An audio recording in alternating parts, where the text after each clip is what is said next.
All right, welcome to The Explainer. Today, we're diving into a way of thinking about business that honestly flips the entire script on its head.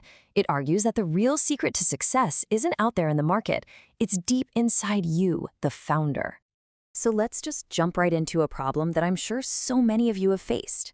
You find a so-called proven playbook, you follow every single step to the letter, and crickets, it just doesn't work for you. So why is that? What is the missing piece of the puzzle here? Well, this gets us to something called the playbook paradox. It's that really weird, frustrating reality where you do exactly what a successful person did, but instead of getting to the top, you just end up at a dead. We've all heard that staggering statistic, right? That something like 90% of startups fail. But here's the crazy part. A lot of these are started by incredibly smart, hardworking people. They're following all the best advice, they're using the most famous playbooks, and still failing. That sheer number tells you something is fundamentally broken with the conventional approach. And the thinking here is that the root cause of all this failure is that we're all busy trying to grow a tree by copying its branches. We're replicating the stuff we can see, the tactics, the funnels, the shiny leaves of someone else's successful company, without ever understanding the unique, invisible seed that the entire tree grew from in the first place. So what is that seed? What is this missing center that everyone seems to be ignoring? It's kind of funny because it seems like the two biggest worlds in venture building, the creator economy and the startup world, are both sniffing around for it just from totally different directions. Think about it. On one side, you have the creator economy, where the big mantra is be authentic, right?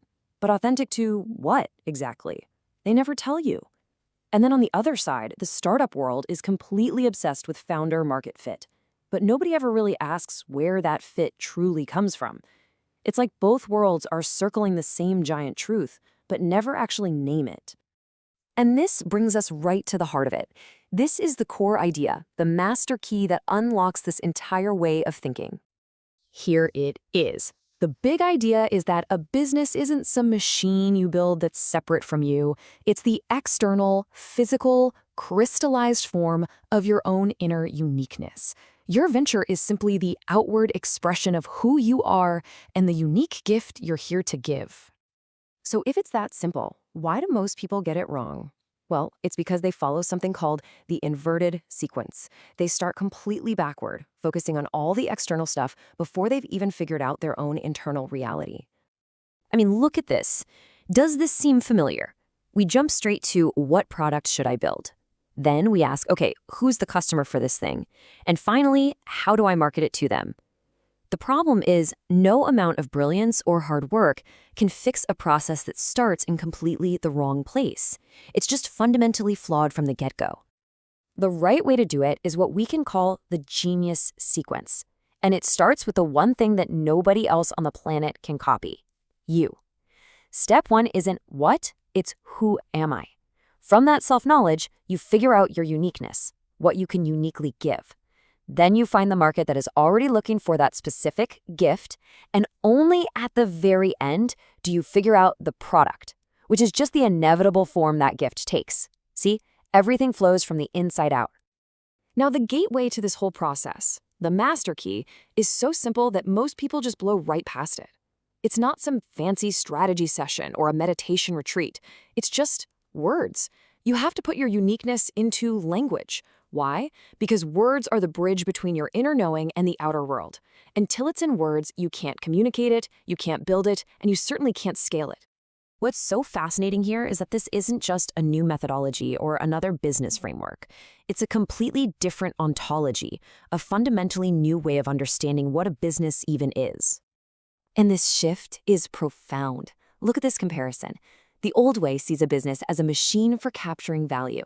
The new way, it's an expression of a founder's contribution. The starting question changes from what market opportunity exists to what am I here to give? Success isn't just measured by revenue and growth, but by alignment and inevitability. And this is huge. The most common failure mode isn't bad execution. It's skipping that crucial first step of articulating your core uniqueness. Okay, so let's bring this all into the here and now. For our last section, let's look at how emerging technology, specifically AI, is pouring gasoline on this entire approach, making it more powerful and accessible than ever before. This is where things get really exciting. In the past, even if you knew your unique gift, you still needed a ton of specialized skills: coding, design, marketing, you name it. But now, AI can generate all of that for you on one condition: it needs the seed. And that seed, that clear instruction that you feed into the AI, is your deeply understood and clearly articulated uniqueness. It is the master prompt that powers the entire generative process. Without it, AI is just an incredibly powerful tool with no direction. Of course, a seed on its own isn't enough. It needs to be planted in fertile soil. And in this metaphor, the soil is your commitment. You have to be all in and willing to see it through. For the seed to grow, it needs water, and the watering happens through this continuous feedback loop, this symbiosis between your guiding vision and AI's incredible generative power. You work together, constantly refining.